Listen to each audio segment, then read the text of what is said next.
Yeah, before we begin, I just want to ask all the participants, my voice is audible clearly. You can Yes, reply in the chats yes, and you can unmute. Yes, okay. Okay, great. Thank you. Thank you. Can you all see my screen properly? Okay, Yes, we great. can. Okay, great. Thank you. So let's begin. A very good evening to everyone present here.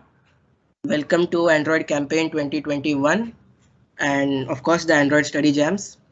This is the first session of the 3 study jams that we have planned for you guys. We had posted a timeline a few days ago on our social media handles. We are going to follow that timeline religiously and expect you guys also to follow it accordingly, if not faster, of course.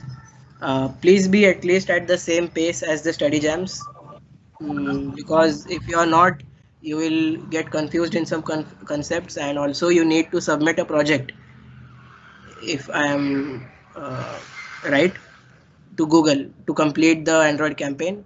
After that, you will be eligible for all the certificates and the 80% certification fee reimbursement that Google is going to provide to all those who complete the campaign. For that, I request everybody to check the timeline and follow that along with us. If you are faster, well and good, complete it before us, no problem at all. So before we begin, I would like to introduce myself to you guys and tell a brief about myself first. I am Mayuresh, I'm sorry.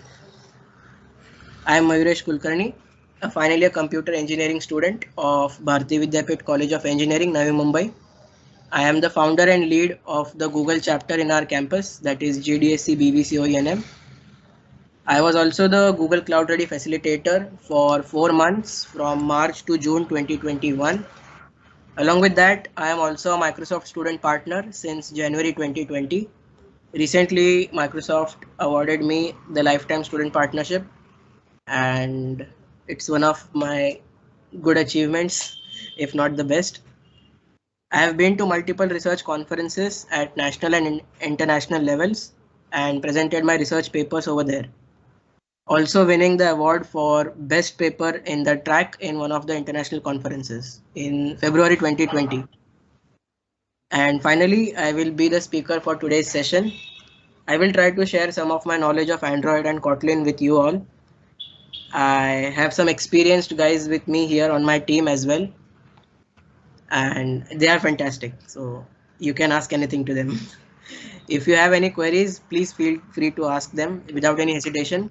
We would absolutely love to answer them, because the more you ask, the more you learn. So let's begin. For this session, there are some prerequisites and they are listed on the screen that will be helpful for this session. Having basic computer literacy and basic math skills is recommended. You will also need a computer and access to internet to take the online course.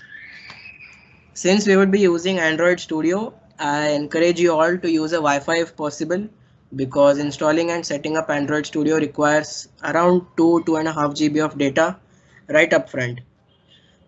Sorry. Without that, you cannot start developing applications.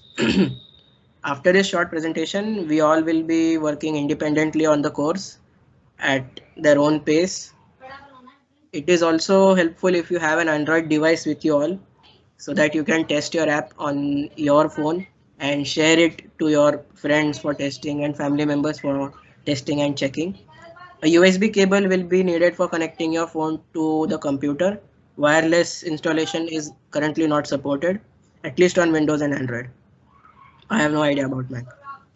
If you don't have an Android device, that is also fine. You can still use your computer to emulate an Android device. We will come to that later. So even if you don't have an Android device, no problem at all. You need a computer and a good internet connection and some basic knowledge of maths and computers in general. So that's that. Also, if you have some experience in programming language, be it Java, be it Python, C, C++, C Sharp, कौन सा sound नहीं आ रहा? anything. Yeah, sorry. पास. क्या? Audio पे जा. Yeah, I was saying if you have some knowledge before of any programming beforehand, it will be very helpful and you will be able to pick up the concepts of Kotlin more easily.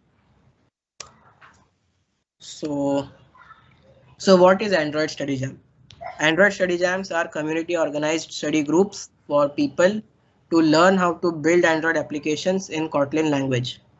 And this is done with the help of curriculum provided by Google. And this year it is the Android Basics in Kotlin course. So in the 3 study jams that we are going to organize, we are going to cover the entire course and the concepts that it deals with. So if you take some time out of your busy schedule and attend the study jams, I'm sure you will learn a lot of things. Yeah, so if you attend all the 3 workshops, all the 3 study jams, then this is the certificate that you will be getting from your respective GDSCs. And this is a demo template that I have used. Of course, the logo will be different for all the GDSCs. That's obvious. If you don't complete the course also, then it's fine. But if you attend the Android Study Jam, this is the certificate that you will get. And if you complete the Android training course, the Android Basics in Kotlin course, this is the certificate that you will be getting. If you attend all the study jams and complete the course, you will get both of them. And if you also decide to give the associate Android developer certification, you will get that as well. And Google is going to provide 80% of the fee reimbursement.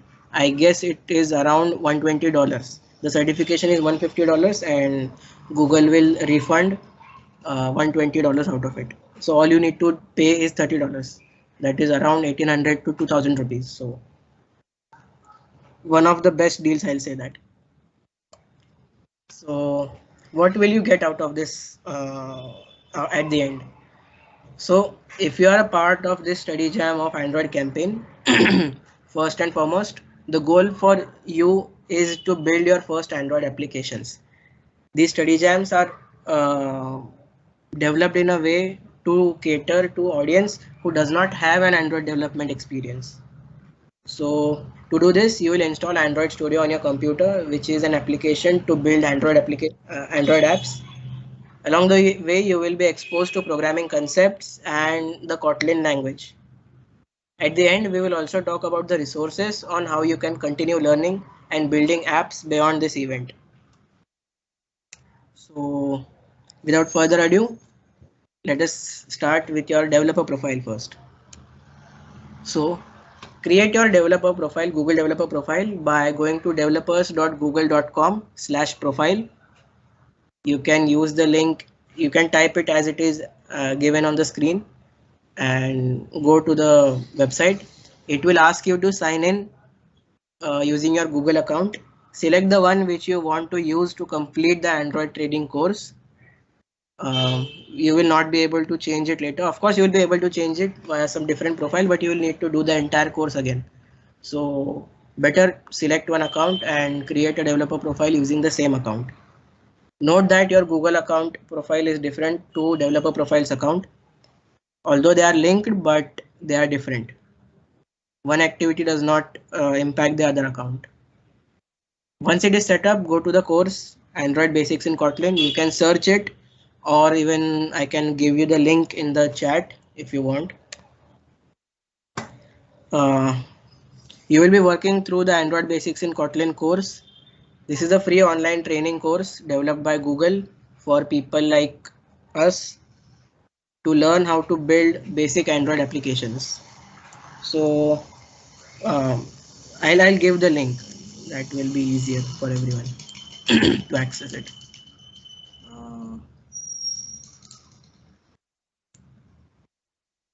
Give me a moment. I'm copying it. Mayuresh will paste the links and everything in the chat box. You okay, great. Thank you, Vedant. Yeah. I have put the link of the course in the chat. Please access it from there. The course is made up of units, 6 units to be precise, and units are composed of pathways. In this session, we will be focused on the first unit, which is shown here. It is made up of 4 pathways. In session 1, you will work on the first 3 pathways, that is introduction to Kotlin. Second one is creating your first application, and third is building a basic layout. In session 2, you will work on the fourth pathway, the second unit and the third unit, which is scheduled for tomorrow. You may be wondering what is a pathway exactly. So it is an ordered sequence of activities to learn a specific skill. You need to complete those activities in the pathway to complete it. An activity can be a video, it can be hands-on coding tutorial, which is also known as Code Lab. It can be an article or it can be a quiz. In this first pathway, you can see there are 4 activities. All these activities are meant to help you reach the specific learning objective of the pathway. And after every pathway, there is a quiz to check your understanding of what you have just learned. This is an example of what a quiz looks like. You can see on the screen. There are no limits to the number of retries for a quiz. You can attempt them any number of times, no problem. But if you get a question wrong, try to understand what was the concept behind the question. Even if you need to look back at the source material, please do it. And once you have cleared the concept, only then attempt again. And most importantly, since this is a skill building task and not your college exam, copying and taking answers from internet would do more damage than good. Hence, I request everyone present here to give it an honest try by learning and understanding the concept and then attempting the quiz rather than getting the answers from your friend or from internet, because you will get the answers very easily. The quizzes are not tough at all. So don't do it. Give it an honest try and I'm sure you'll learn a lot more from that approach. Moving on, after you pass the quiz, you earn a badge like this. A badge is a sure shot proof of your efforts, hard work, time and energy that you have put into learning this skill. You can learn up to 16 badges minimum by the time you complete this entire course. So your developer profile will be very attractive to look at, and anybody who visits your profile will understand that yes, this particular person has a good knowledge of Android basics at least. The badges you earn are saved to your developer profile.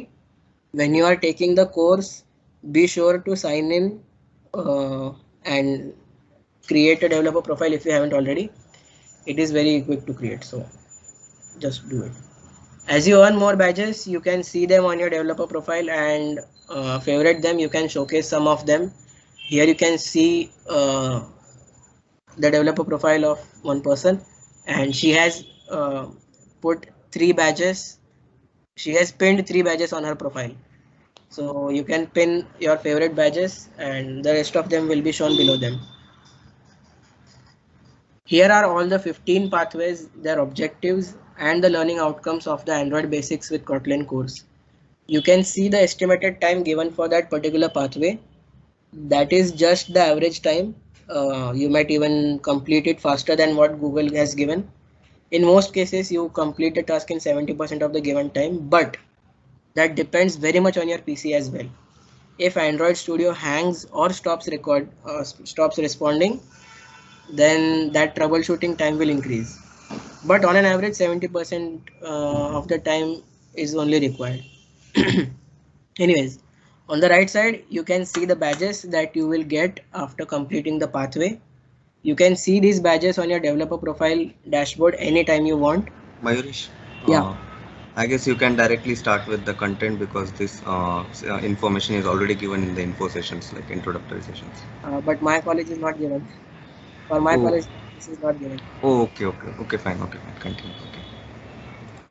For them, it will be revision. Yeah, okay, fine. Yeah. Have a look through the pathways, and if you take a screen, if you want, you can take a screenshot to refer later after the session. I will wait for a few seconds. You all can click a photo from your phone or take a screenshot, whatever.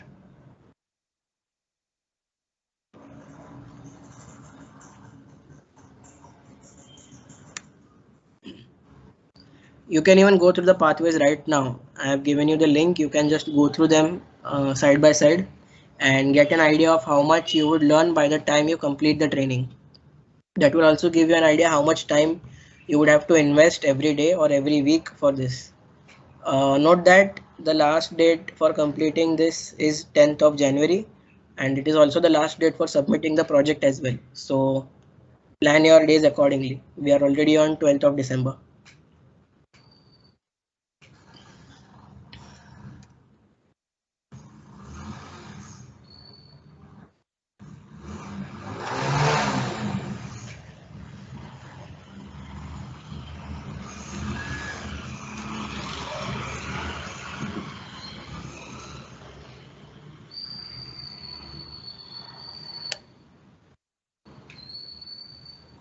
So these are all the pathways of this course. I hope you all have noted down or taken screenshots according to your convenience. So now let us understand a bit about the history of Kotlin language. In July 2011, JetBrains unveiled Project Kotlin. It was a new language for JVM, that is Java Virtual Machine. JVM is a technology on which all the Android applications run. The name is derived from Kotlin Island, so that's a new information, extra information. Kotlin was officially released in February 2016. At Google I/O 2017, Google announced its official first-class support for Kotlin language on their Android operating system. In 2019, Google also announced that the Kotlin programming language is now its preferred language for Android app developers. So Google recommends all the app developers who are starting new or are professional as well, are experienced in the field, to move to Kotlin because it will now be the preferred language for the next few years at least. With the release of Android Studio 3.0, Google gave the option to directly build Kotlin apps as an option while creating a new project. That is what we will do now in a few minutes.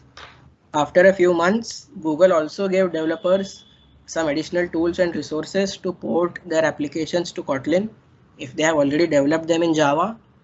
So Google is going all in with full force to support Kotlin. So it will be very helpful for you to learn it now. So what is Kotlin? Kotlin is an open source statistically typed programming language that supports both object oriented and functional programming. So it's very versatile, to conclude on that line. Kotlin provides similar syntax and concepts from other languages like C#, Java, and Scala. And if it's not already pretty clear, the main purpose of Kotlin is to build clean and robust applications that run better than their Java counterparts. It also has some performance advantages, debugging advantages, maintenance and future support advantages as well. But you will learn that as and how you develop and use Kotlin. So as a basic user or a basic developer who is starting new, it's an obvious question that you get in your mind that which language to use now. I know some Java, but should I start with Kotlin? So let us understand why you should use Kotlin for app development and how it compares with Java. Java was and still is one of the most famous and largely used programming language in IT industry. It's a fact that nobody can deny. Even Android OS native apps were built on Java one day in earlier days. But now Google has changed almost all their applications to Kotlin. So for beginner and a new developer, Kotlin should be the obvious answer between Kotlin and Java. If you ask me why, I would like to give you an example of a simple arithmetic code in Java and the same functional code in Kotlin. So you can see for yourself why Kotlin is better.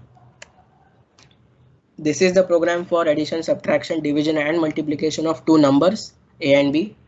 Look at the code and see the number of lines it takes.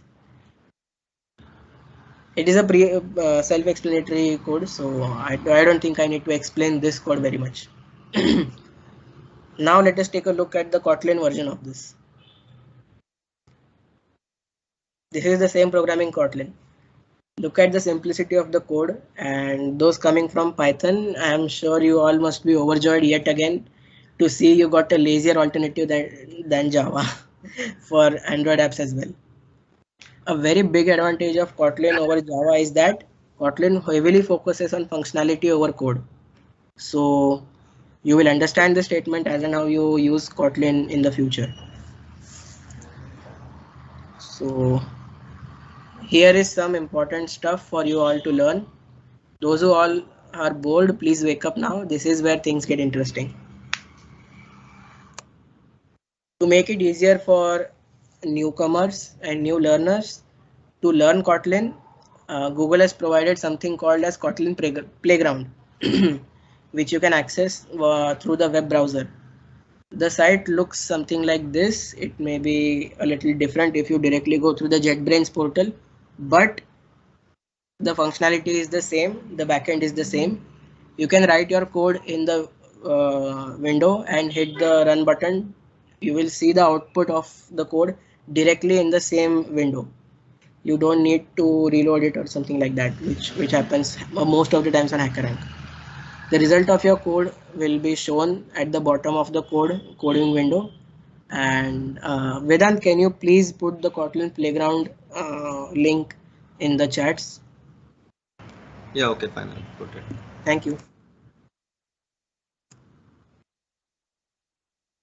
Coming to Android Studio, pathway 2 is where you will create your first application. We will do that today. You will understand how to use Android Studio as well. For that, you will need to download and install Android Studio on your computer. This is the official tool that Google recommends as well as professional developers use every day for developing their applications.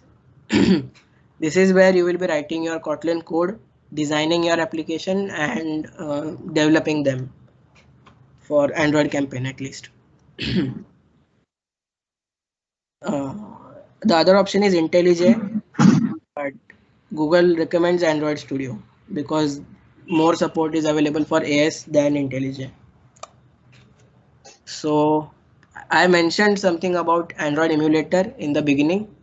In Android Studio, you can use Android emulator if you don't have a device, physical Android device with you, or you cannot connect your device to computer.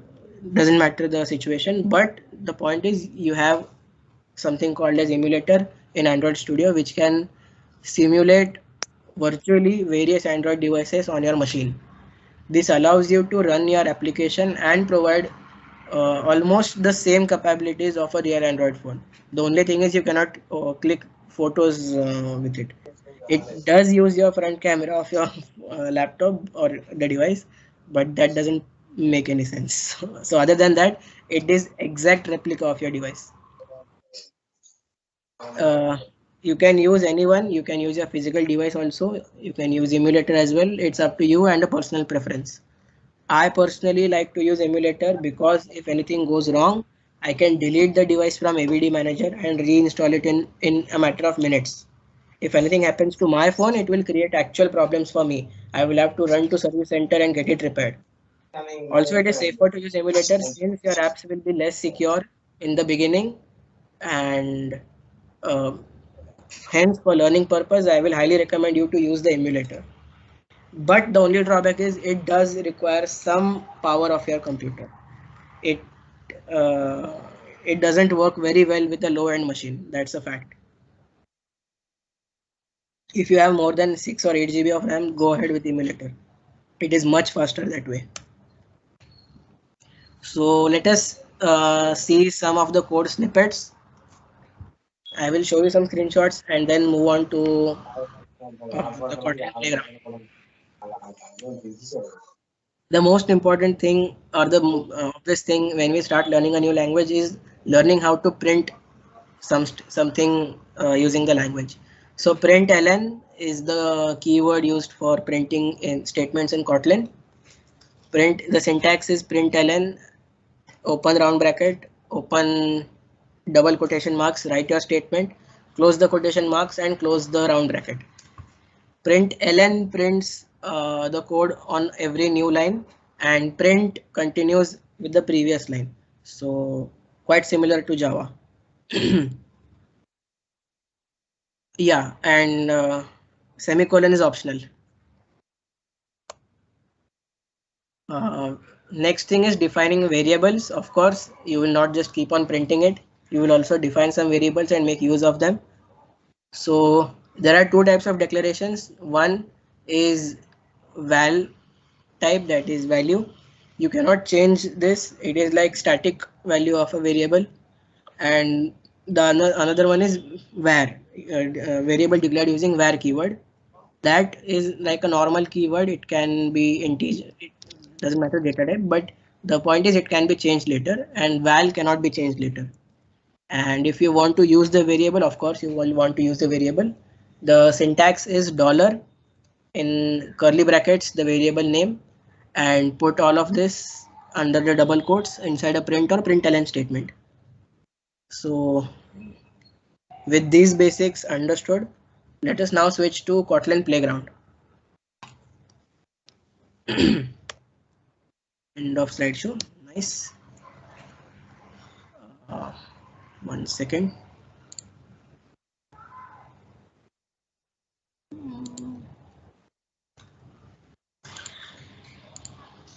Is my screen visible? Can anybody just tell me? Yes.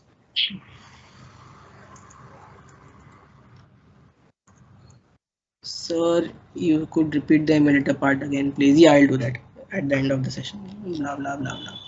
That's fine.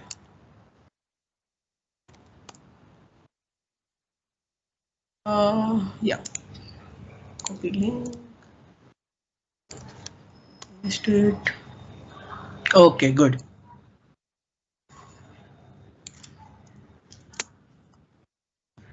So the basic template that you get whenever you start the Kotlin Playground is this.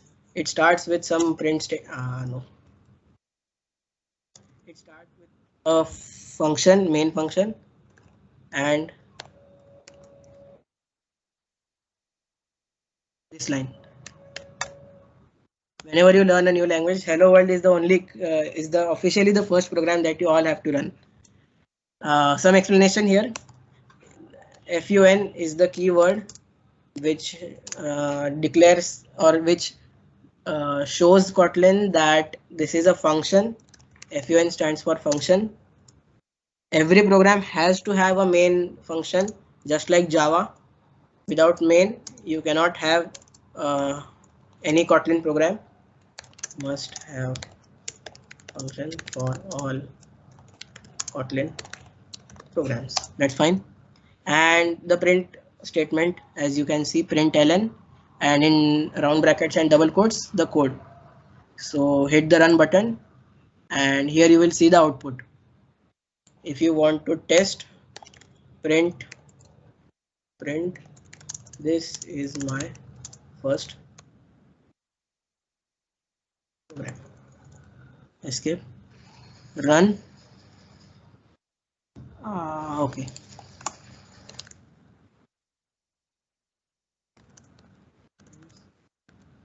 Second line. There you go. I need to put a space here. Yep, perfect. So that is with simple function print statements. Now we will understand about the variable part. I'll just erase it. Where, let's say name. My name is Mayuresh, and I want to print my name. Println in double quotes. My name is. If you remember the syntax, it was dollar, curly brackets, and the name of the variable. So this will be the syntax, and I hope that this prints my name properly. Yes, it does. Thank God. So you can play around with these concepts and easily understand them. I don't think this will take much time. So let us try something with multiple functions. Suppose you want to print a happy birthday message for your friend, and let's do this first. Println. We will develop it step by step. happy birthday. This is actually one of the code labs. So if you understand this, you can understand that code lab in the course as well. So Vedant is my friend. I will wish him happy birthday. Happy birthday, Vedant. And yeah, good. I want to decorate it a little bit. Println.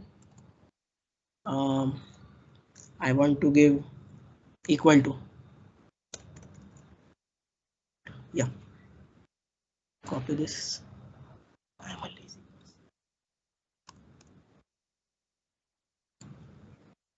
Great. It prints properly. But this is a repeated statement and this does not make much sense. So what we will do is we will write what? Line. Okay.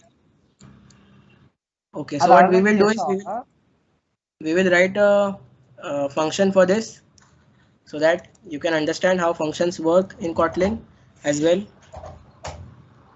Okay. Let it be like that. So if you all can remember, the keyword is fun and I want to name the function print border. No print border, it's the same. Print line. Round bracket, close round bracket, and println. Write the same statement here. And now what we will do is we will just call this in our main. Print line.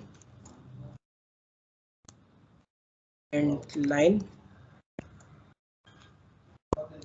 So what this statement does is this indicates Kotlin that we are calling a function and this is the function that we have defined. So whenever we call this function, all the statements written inside this function are executed here and then the statement moves on to this line. So as you can see, it's the same output but with a much more elegant code, I'll say that. Sorry. So again, we can make this write this in a smarter way. What we will do is we will use a repeat statement. Repeat is one of the more frequently used keywords or functions of Kotlin language. And yeah, let's say repeat. In the brackets, you tell how many times you want to repeat the statements. I want to repeat 20 times and I want to repeat what? I want to repeat a print statement and print what? Equal to. Now what this code will do is in the main, the code will go to first line. It will see I have called println function. It will go to println function. There it will see that I have declared something called repeat and inside repeat I have a print equal to statement. So what this will do is for every println call, the print statement will be repeated 20 times and then this println statement will be executed followed by again println. Run this. Okay. I need to add one more line. And then empty println will just take this happy birthday Vedant code to next line. Yep, it's good. This is shorter, we will change it to 25.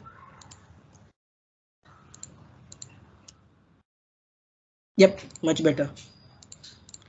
So this is the basic working of Kotlin language.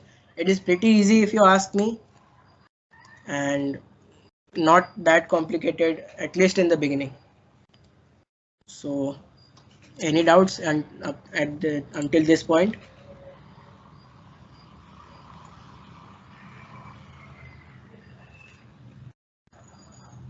No. Okay. So now let us start Android Studio. I have installed it over here. Android Studio. Let us understand how to create an application and run it on Android virtual device. In here I will answer that question. I will repeat the emulator part as well. It's a rough template. I need to update my Android Studio. I'll close this project and start from beginning. Yeah, right. So once you install Android Studio, this will be the screen that you will see when you open Android Studio. Click on New Project, and these are the few predefined templates provided by Google. If you want a basic activity, that is a single click application, then basic activity is there. If you want a navigation bar style screen, then that is also there. Google Maps is there, login activity, everything, most of the things that developer need to quickly build an application is already there, predefined in Android Studio. But since we are learning from the scratch, we will start with an empty activity. Click on empty activity and click next. It will take you to configuration page. Here you can name your application. I am going to name it my first app, and you can see the save location. I have kept it in C drive. You can click on this folder and modify wherever you want. I am not going to change it. I have stored it in C drive inside Android development folder. Inside that I have created another Kotlin folder where Android Studio will create one folder called my first app. This will all the files of your project will be, Android application will be stored inside this folder. So make sure you remember the storage location properly, and I'll say you can use SSD for it. If you have bigger applications, having an SSD will give you better performance boost. And as I said, since Android Studio 3.0, Google has provided an application to develop Android applications natively on Kotlin or Java as usual. So I'm going to select Kotlin. Minimum SDK. Minimum SDK is the minimum Android version that your application will support. Google has provided support from API 16, that is 4.1 Jelly Bean, up to the latest API 30, that is Android 11.0 R. And depending on which Android version you select, it gives you a rough estimate that your application will run on approximately 24.3% of devices. That means not many devices have Android 11 natively installed on them, let alone Android 12. You will see Android 12 option if you update. My Android Studio is an old version, and if you update it to a version after September 2021, you will see Android 12 here as well, API 31. So that means that is on even less devices. So if you go lower, let's say Pi, the number jumps to 69%. If you go to Nougat, it supports around 85.6%, like that.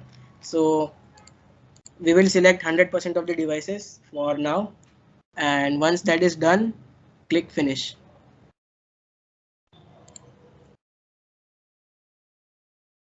One second, I saw it out. So when we declare a variable, we do not need to declare its type. No, Kotlin automatically detects the data type by the value you put into your variable. If you type, where was the Firefox? Yeah, if I type here var a equal to 10, it will automatically set a as integer. If I type var name equal to Mayuresh, it will automatically detect name variable as string data type, like that. If I give it let's say decimal some variable name and type it 69.420, it will automatically give it floating data type, like that. So you do not need to explicitly give it, but it's better to give it, and you'll understand why it is better once you start developing applications in Android Studio. In the layout page, you configure every element, and in every element you have the option to get the data from Kotlin code. There you need to give it, but you'll learn that later. Yeah, so once you click finish, this is the page that you will see. This is the default view of Android Studio. Sorry. On the left side, you can see the project structure. It is given Android over here. You can select these and explore. I'm not going to go into depth. That will take a lot of time. This is the entire project structure inside app. If you want to see the file explorer view of this as well, I'll show it. My first app.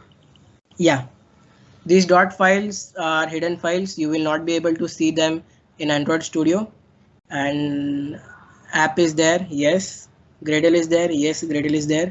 Inside app, manifests is there. Yes. Java is there. Library is there. So most of it is exactly the same as you will see in the Explorer. And the center, this thing after project view is the coding window. Here you will write your code and design your applications. This is main activity.kt. .kt is the file extension of Kotlin files. So this is main activity.xml. Here you will render, design your applications, the UI UX part of it. And if you zoom in, you can see hello world is already written over here. Constraints and all are there, but we will not go into that depth as of now. On the top, you can see this is the navigation bar. One second. Here, if you go to file, you will find all the project settings. Same edit, view, navigate, stuff like that. You can explore it later. And yeah, the main emulator part. I have chosen Pixel 3a as the phone. It is quite, it is a good phone, and it is a very good average of all the Android phones available in the market. So if you click on AVD Manager means Android Virtual Device.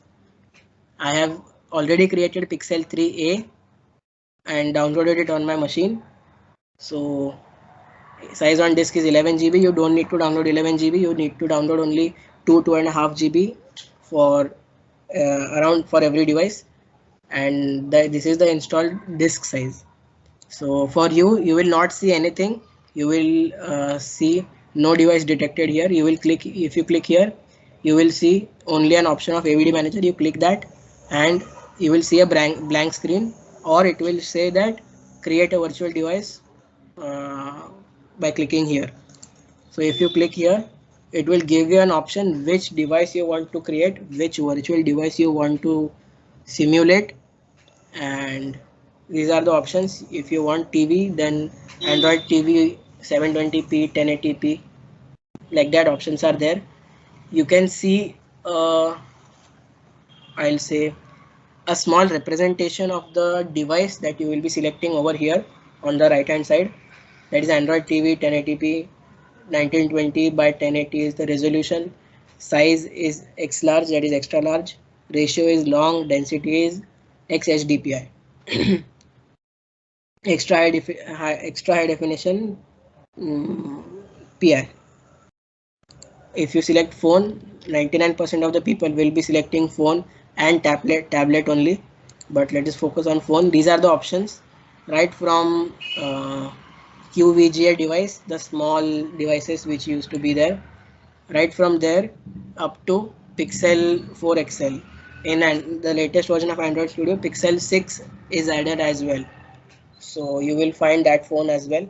I have selected Pixel 3a, and once you select your device, let's see, I select Pixel 4, click on next, select one of the Android operating systems that this phone currently supports. Once you click on download, it will download it. It will take some time, around 5 to 10 minutes depending on your internet speed, and next button will be available, and you will be finally able to set some permissions, whether it can access your internet, whether it can access your hardware like camera, speakers and stuff like that. Once that is done, you can click on finish. Your phone will be added like this in your AVD Manager. If you want to run the device, you can click play from here. I will click play. It will take some time. Yeah, Android emulator. As you can see, this is exactly how Pixel 3a looks in person. It replicates it exactly in the same way in your machine. Right now the phone was switched off. The Android Studio powered on the phone.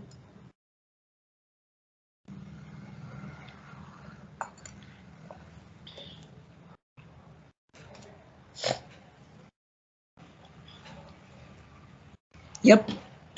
So this is the emulator. I'll close the AVD manager. This is the emulator, and this is a completely interactive phone. You can click on settings. You can scroll. You can click and scroll as well as mouse scroll. System. As you can see, you can see about device in your real device. Here you can see about emulated device. So yep, system update updated to Android 11. Everything is same. Go back. Go here, clear all, and you are good to go. Click back on the Android Studio screen, and this is the default template, all boilerplate that we call it. This is where you will design most of your applications. When you click on the element hello world, I'll zoom in if you all cannot see. Yeah, this button is used to click and drag. So I found it the hard way. When you click on this element, you can see that this view on the right side changed. I click escape. If I click here, you can see all the properties, attributes, and stuff like that for this. A simple text is called as text view in Android Studio. If you want to have some other element, these are called elements. If you want to have another element, then you have the option here on the left side in the palette. That is, it is divided into common, text, button, widgets, blah blah blah blah blah. But mostly you will use the common elements only. The text is called text view, button self-explanatory. Image view is used for putting an image on into your application, and you will learn about these as and how you progress in the course. So what I will do now is I will simply save this and run this application on Pixel 3a. It will show that Gradle is running. Gradle takes time for the first time to run. In my machine, it took around 20 minutes the first time I did it, but later on it becomes faster.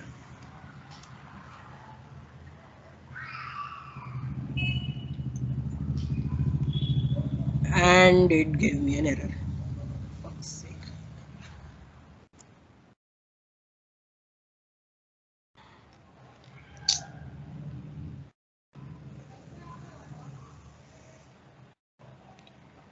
I'll just show my previous application.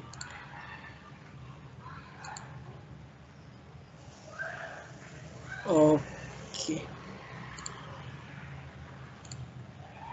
Yeah, this is the program that you will do in your unit 1. You will develop a happy birthday application for your friend Sam or anybody for that matter. As you can see here, this is a text view and the properties are changed. The text size is increased. I have not put any constraints. That's my laziness, but it is recommended that you put some constraints so that elements do not overlap on each other and run into each other's space. So yeah, you change the font family, you can see the design changing.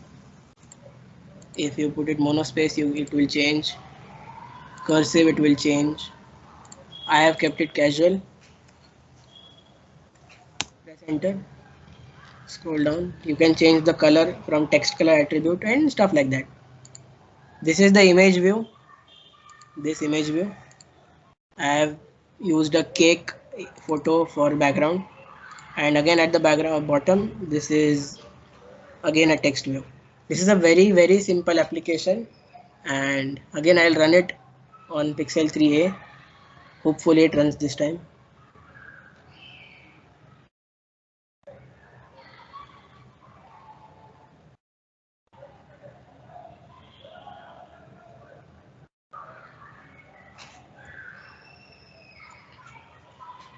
Just let us see what is the RAM occupied. 9.2 GB out of 11.8. As I said, you need a lot. If you have more than 8 GB of memory, then always go for this. Oh, it is going around 10 GB. Nice. That's good. And operation succeeded. As you can see here, this is the application. Exactly as it is shown here. And on your phone, you can go back, close it. It is installed with the default logo. I don't know how clearly you can see on your screen, but on my screen it is quite small. So as Google application lists them alphabetically, you will find your application here. Click it and it is there. You will also find it in the recent applications, exactly as you can do it on your normal phone. So I think this much information is enough for today's session. I will go back to the Teams. Vedant, is that enough? Yeah, okay, sure. I think anything more than this will just lead to more confusion. Yeah, I'll be actually enabling their mics now. I have disabled them, so you can start the Q&A session. Yeah.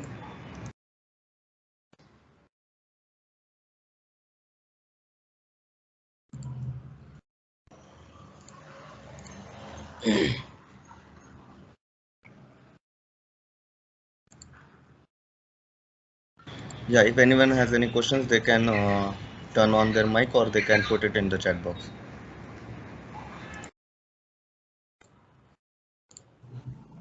Hello, sir. I am audible.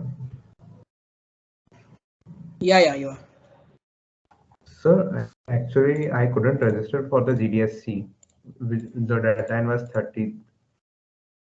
Deadline was 30th.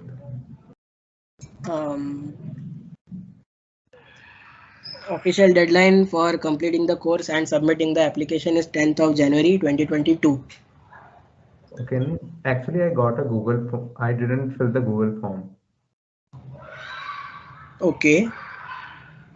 So I wanted to ask, like, what could be done? Actually, I joined the college late and I didn't check the message. You're from which college? Triple ITA. Is Okay, you can contact. No, Tejas is not here. You can contact your facilitator, Tejas, and then he would give you the form and you can fill it then. Yeah. Okay.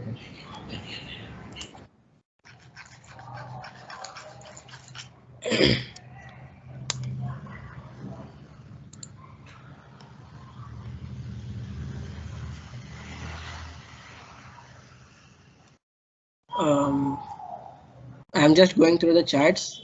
My equal to are in 20 different line. That is because you must have used println and not print. I covered the data types. Is there any advantage of choosing higher Android version? Yes, there is an advantage. Some features like AR, that is augmented reality, VR, virtual reality support, or anything which uses a lot of computing power and is released in the recent years. Those features cannot be used in a lower Android version, and to use those features you need a higher Android version. As per my knowledge, all the good machine learning algorithms were supported in Android Pie and above, 9.0 Pie and above. So if you are planning to do that in your Android application, then you should see which Android API supports that feature. Using Jelly Bean or KitKat won't help you. But the other side for that is you will not be able to publish, or not many users will be able to use our application if they have an Android version lower than what we have selected. That is the only drawback.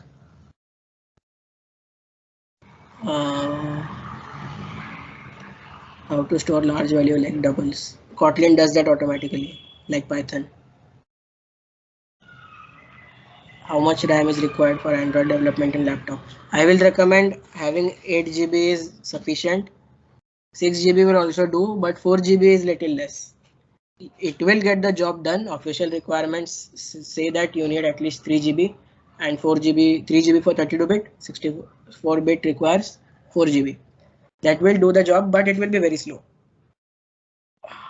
Information was informative. Thank you. Yeah. Thanks a lot, Anupam. I got the totally different interface when I started Android Studio. What exactly?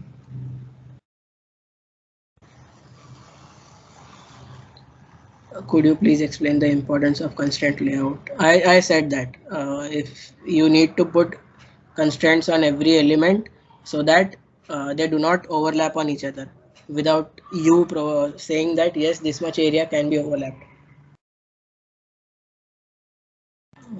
8 GB should be sufficient. Yeah, as I said. Don't use virtual device on 8 and 4 GB RAM, of course. You could see that when I ran the application, it took around 10.5 GB of RAM.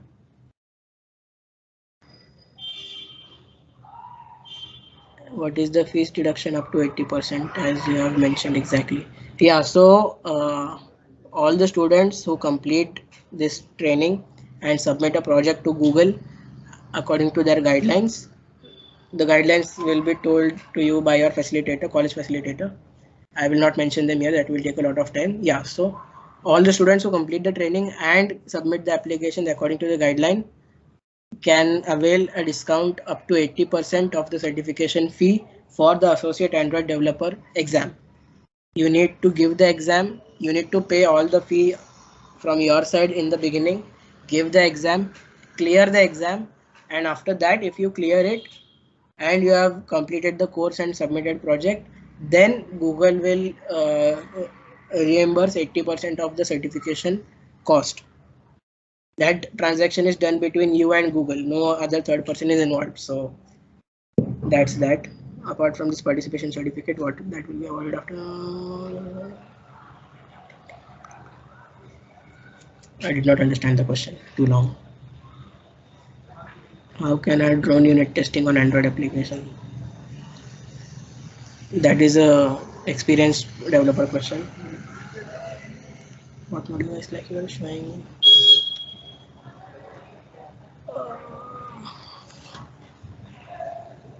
Is virtualization enabled on your laptop, Anish, or your computer?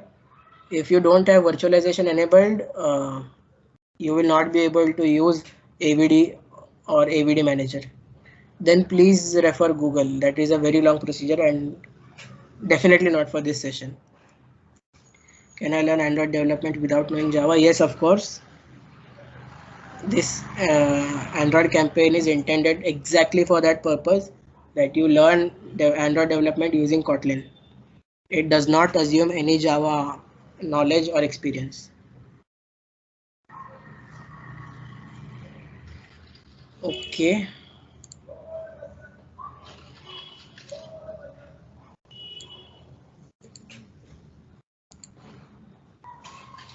Can students from other colleges also attend? Of course, students from all over the India can attend.